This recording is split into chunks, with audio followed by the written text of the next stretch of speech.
जी नाज़रीन, यहाँ एक छोटा सा बच्चा मौजूद है, इससे पूछते हैं कि ये कहाँ से है। अस्सलाम वालेकुम।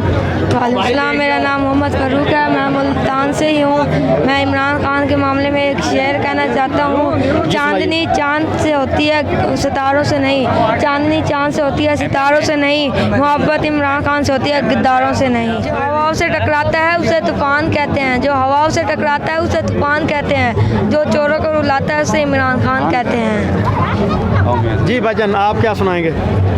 मैं इमरान खान के लिए एक शेर सुनाऊंगा कि हमारी इस्तकामत से ज़माना खूब वाकिफ़ है। हमारी इस्तकामत से ज़माना खूब वाकिफ़ है। नाम ने मंजिलें बदली, नाम ने यार बदले हैं। और दूसरा इमरान खान के लिए एक शेर है कि मैं 16 साल से PTI में हूँ, मेरा ताल्लुक़ मुज़फ़्फ़रगढ़ से है। तो हम ना बदलेंगे वक्त की रफ्तार के साथ इमरान, हम ना बदलेंगे वक्त की रफ्तार के साथ इमरान। हम जब भी मिलेंगे अंदाज़ पुराना होगा।